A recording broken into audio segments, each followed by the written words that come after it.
लेकर हम जो कार्यकर्ता हैं वो दिन में खुशी भी मनाते हुए वही में आप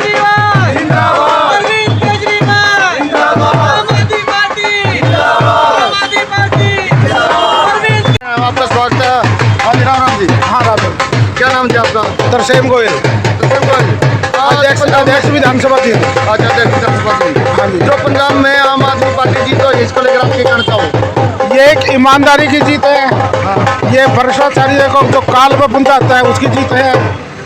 ये जो जीत है ईमानदारी की और अच्छी नीतियों की, अच्छी सरकार देने का जो वादा किया था केजरीवाल ने, जो दिल्ली में मॉडल पेश किया है, ये उसकी जीत है। अच्छा, आपने हरियाणा में क्या लगता है किसकी? अब हमारी जो हरियाणा की जो पोजीशन रहेगी वो 60 पार जाएगी आम आदमी पार्टी।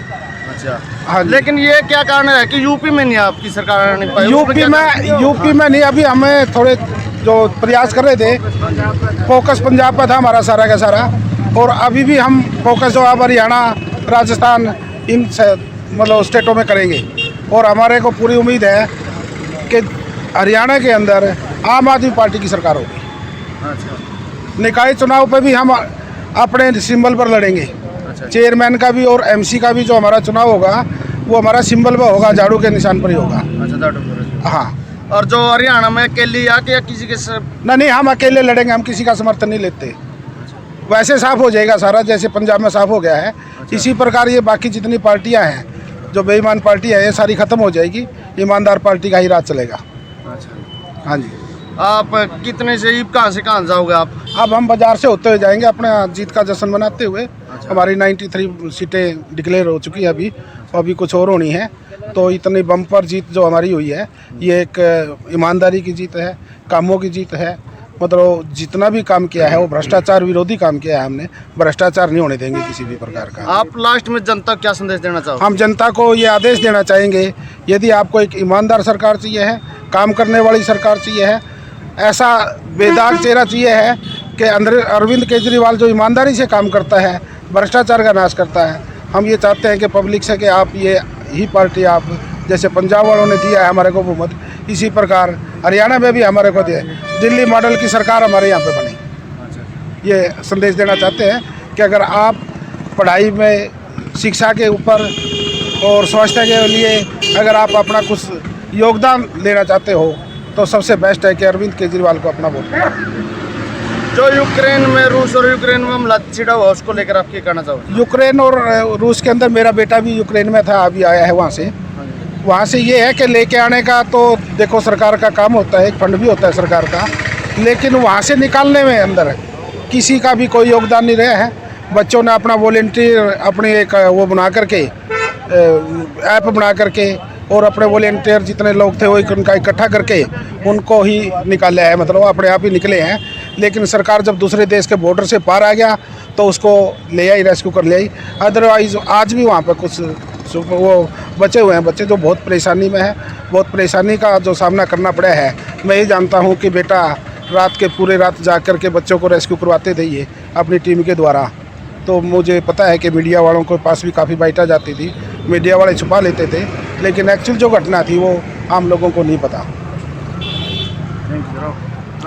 राम राम जी। आप क्या कहना चाहोगे? सबसे पहले पंजाब के लोगों को आभार व्यक्त करते हैं कि एक ईमानदार सरकार पंजाब के अंदर स्थापित की है। इसी तरह हम चाहते हैं कि हरियाणा में भी अपनी आम आदमी पार्टी की सरकार बने और दिल्ली की तरह स्कूलों का, शिक्षा का, बिजली का, पानी का मूलभूत ढांचा पूरी तरह से जो हरियाणा में चल रहा है पूरा दिल्ली मॉडल लागू किया जाए यहीं पर।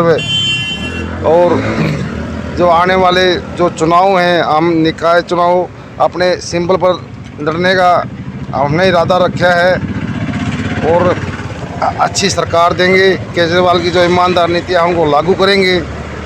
हाँ प्रधान जी, जो जींद का एक केंद्र बिंदु माना था राजनीति का, बिल्कुल जी, जो है, लेकिन इसमें जींद में कोई विकास नहीं हो रहा है, इसको लेकर आप क्या कहना चाहोगे? जिसमें कोई भी जैसे जेजेपी पार्टी थी वो भी यहाँ से स्टार्ट हुई है या कोई और पार्टी है, लेकिन भूपेंद्र हुड्डा जी भी यहाँ पर एक रैली करी थी, उसने भी कहा था कि जो एक जींद है वो एक केंद्र बिंदु है, जो राजनीति का कुछ भी हो, लेकिन यहाँ पर विकास नहीं हो रहा। राजनीति का केंद्र बिंदु तो इन पार्टियों ने बनाया है। जितना पैसा है सारा भ्रष्टाचार की भेंट चढ़ गया।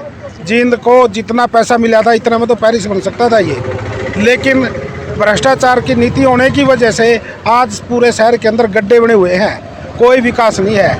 लेकिन मैं एक आश्वासन दिलाता हूँ, यदि हमारी आम आदमी पार्टी की मेजॉरिटी आई इनमें निकाय में एमसी के और चेयरमैन के अंदर, तो हम इसको इतने रुपए में तो बहुत बढ़िया, पहले से भी बढ़िया बना देंगे हम इस जींद को जी। लेकिन जी पहले जैसे कृष्ण मीठा जी है, पहले उसके पिताजी थे, अब ये कृष्ण मीठा जी हैं, जो इसको लेकर आप क्या कहना चाहोगी? मैं तो ये कहना चाहूँगा जी, जब तक ईमानदारी नीति नहीं होगी नहीं, चाहे वो कोई भी आ जाए, वो कोई प्रोग्रेस नहीं कर सकता। जो ईमानदार आएगा, भ्रष्टाचार विरोधी आएगा और लगन से काम करेगा, ईमानदारी से काम करेगा, वो ही विकास कर पाएगा। अदरवाइज से कोई चेहरे बदलते रहो, उसे कोई फर्क नहीं पड़ता। अच्छा जी, एक बार अपना परिचय। मैं तरसेम गोयल, अध्यक्ष विधानसभा जींद, आम आदमी पार्टी। Thank you. ये आईडी गोयल जी हैं अपने हाँ जी, नमस्कार जी। आप क्या कहना चाहोगे जी, जो आम आदमी मैं जीत हुई इसको लेकर आप? ईश्वरदास गोयल, संगठन मंत्री जींद विधानसभा। मैं तो एक ही बात कहूँगा, जो पंजाब में इतना प्रचंड बहुमत आया है, सिर्फ ये ईमानदारी का बेस है। जो अरविंद केजरीवाल जी ने जो दिल्ली मॉडल पेश किया है, उसी मॉडल को देखते हुए, या जो ये पुराने राजनीतिक लोग थे, अभी आपने देखा पंजाब में जितने अपने आप को बड़ा लोग समझते थे, प्रकाश सिंह बादल है, ये अपने कैप्टन अमरिंदर है, सिद्धू है, बड़े बड़े लोग हार गए। उसका हारने कह रहे थे, इन लोगों ने अपनी राजनीतिक अपनी एक वो बना रखी थी, अपनी घर की चीज़ बना रखी थी, भाई हमारे से आगे कोई ना आए। लेकिन वहाँ की पंजाब की जनता ने ये बता दिया है कि इसमें आम आदमी पार्टी आम लोग ही इसमें बनते हैं, और इसमें की राजनीति में कोई भी बंदा आ सकता है चले से। यही है, ईमानदारी की जीत हुई है। और यही चीज़ हम हरियाणा में एक शुरुआत हमने कर दी है, भाई हरियाणा में भी वही मॉडल लागू होगा, और वही चीज़ हमें शिक्षा और स्वास्थ्य है मुख्य मुद्दा ये रहेगा, और बाकी भ्रष्टाचार को ख़त्म करने का वो रहेगा। आपने जैसे अभी तरसेम जी से क्वेश्चन पूछा था, भाई जींद शहर में जो खड्डे सड़कें सारा जो है, यही चीज़ अगर हमारा बढ़िया चेयरमैन बनता है और हमारी पार्टी उसमें आती सत्ता में, तो इससे वर्थ बहुत पैसे में हम गारंटेड लेते हैं, जींद को हम पेरिस शहर बना देंगे चले। यही मतलब हमारा पब्लिक को भी संदेश है, भाई ईमानदार लोग लाइए, और जनता की खुशी के लिए, जनता के सुख सुविधा के लिए सरकार अपने चुनिए, अपने वही नेता चुनिए। धन्यवाद। जो यूपी में नहीं आपकी सरकार बनने के क्या कारण रहे? देखिए, अभी क्या था, आम आदमी पार्टी का फैलाव धीरे धीरे शुरू हुआ है। अभी हमारा मेन फोकस पंजाब पे था। पंजाब में अगर दोनों जगह फोकस करते तो थोड़ा दिक्कत आती है इसमें। एक जगह फोकस करने से हमने काफ़ी, ये जीत का एक ये भी रीज़न है। अभी आप एक बात देखिए ना, गोवा में भी शायद 1-2 सीटें तो आम आदमी पार्टी की आई है चले, 2 सीटें आई है चले। तो ये शुरुआत है जी, देखो टाइम लगता है, कोई भी टाइम लगेगा तो उसका होता है इसमें चले। लेकिन अपने हरियाणा में 2024 में इलेक्शन है, इसमें आपको क्या लगता है कि आम आदमी पार्टी? देखिए जी, हमें पूरी उम्मीद है, जिस हिसाब से पंजाब में देखा है, या जो अरविंद केजरीवाल जो कार्य कर रहे हैं, गारंटीड बात है कि 60+ सीटों से सरकार, आम आदमी पार्टी सरकार यहाँ पे हम बनाएंगे उसमें चले। नमस्कार। आप क्या कहना चाहते हैं, आप जो आम आदमी पार्टी की जो पंजाब में जीत हुई है, इसको लेकर आप क्या कहना चाहते हैं? मैं ये कहना चाहता हूँ कि जो जनता है वो लोगों का सही दर्पण है, और जनता को बहुत सालों तक आप बेवकूफ़ नहीं बना सकते, कुछ समय तक बना सकते हो। बादल परिवार ने पंजाब प्रदेश को एक चिट्टे प्रदेश में बदल दिया। लाखों युवा जो मतलब लोगों ने खोए हैं, जनता ने खोए हैं, वो भूल नहीं सकते। और उसके बाद कांग्रेस सरकार आई। कांग्रेस सरकार की हमेशा तुष्टीकरण की नीति रही है कि सिर्फ अपनी कुर्सी बचा लो। यही कांग्रेस ने देश में किया है कि 60 साल तक राज्य किया, सिर्फ कुर्सी बचाई है, देश का कोई मतलब नहीं। कोई उनके अगेंस्ट बोला, उसको कुत्ते की तरह से टुकड़ा सौंप दिया, उसको चुप करा दिया, लेकिन अपनी कुर्सी बरकरार रखी। इसके सिवाय कोई भी कांग्रेस ने काम नहीं किया। मान लो आपका घर सुचारू रूप से नहीं चल रहा, आपको कितने साल चाहिए? साल, 2 साल, 5 साल, 10 साल, आप बिल्कुल सुचारू रूप से चला सकते हो। एक जो पॉलिटिशियन होता है, पॉलिटिशियन अगर आम आदमी है और साथ में वो पॉलिटिशियन है, तब सही रूप से कार्य होते हैं। इन लोगों ने राजनीति की है, लोगों को लूटा है, भ्रष्ट काम किए हैं, पैसे बनाए हैं, उनको लोगों का कोई मतलब नहीं। जो आम आदमी की ज़िंदगी नहीं जीता, अगर नेता के मन में एक आम आदमी की छवि नहीं है, एक आम आदमी के दुख सुख को उसकी पीड़ा को नहीं समझता। वो 2-4 बार लोगों को पागल बना के राज कर सकता है, बेवकूफ़ बना सकता है, लेकिन लोग फिर समझ जाते हैं कि इसने हमें कितनी बार बेवकूफ़ बना लिया, अब नहीं बनेंगे। उसका ही ये परिणाम है जो पंजाब में आपकी इतनी मतलब भयंकर जीत हुई है। It is squaring. जब दिल्ली में 70 में से 67 सीट आई थी, केजरीवाल जी ने कहा था इट इज़ स्केयरिंग। इसी तरह से मैं पंजाब के लिए कहूँगा इट इज़ स्केयरिंग। हमें डर लग रहा है कि हमें कितना आगे चलना पड़ेगा, कितनी मेहनत करनी पड़ेगी अपने आप को इतनी सीटों की कसौटी पे उतारने के लिए। ये तो एक एक्स्ट्रा मतलब हमारा वर्क दिया हुआ है, ये तो स्टार्ट हुई है।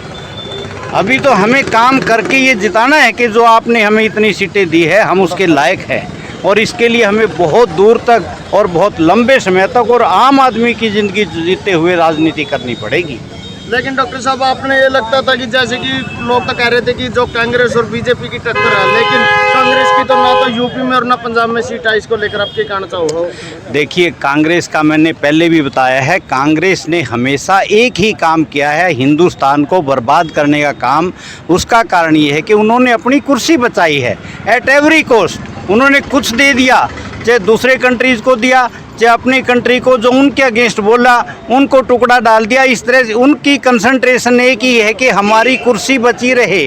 उनका ना आम आदमी से कोई मतलब, ना किसी और से मतलब, ना विकास से मतलब।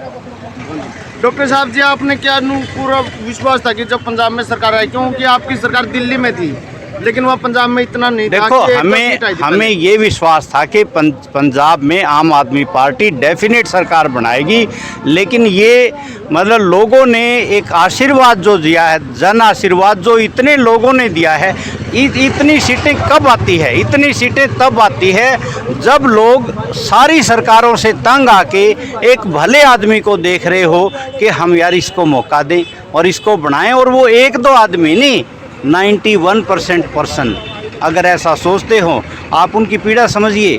उन्होंने कितने साल अपने बर्बाद करवा दिए इन बादलों के चक्कर में, इन कांग्रेसों के चक्कर में। उनको क्या मिला? पंजाब इतना बढ़िया प्रदेश था, पंजाब को बर्बाद करने में बादल और ये कांग्रेस दोनों, इन्होंने जो लाखों युवकों को का बलिदान दिया है। हमारे पास आते हैं पंजाब के भी युवक जो ड्रग एडिक्ट हो चुके हैं। बादलों ने क्या दिया? ड्रग एडिक्ट बनाया है लोगों को। कांग्रेस ने उसको मेंटेन किया है, उस सारा सिस्टम बर्बाद हो गया। 25 साल का युवक, माँ बाप का अकेला युवक, और उसको पता नहीं मैं कहाँ हूँ, क्या हूँ। आपके मन में, आप माँ बाप हो, आपके मन में कैसी पीड़ा होगी। ये किसने दिया? ये इन बादलों ने और कांग्रेसियों ने दिया। लेकिन जी लास्ट सवाल है कि जो जींद जिला है उसको एक राजनीतिक एक केंद्र बिंदु माना गया है, उसमें आप क्या कहना चाहो जनता? जींद जिले की महा मिस मैनेजमेंट, महा मिस प्लानिंग। 6 बार सड़क तोड़ दी, 6 बार सड़क बना दी। क्यों बनाई? कहाँ थे वो लोग जिन्होंने पहले क्यों नहीं किया? भाई हमने ये काम करना है, दूसरी बार सड़क तोड़ने का क्या कारण है? वो पहले क्यों नहीं सोचा? क्या ये कोई काम करते हैं? इनका काम ही ये है।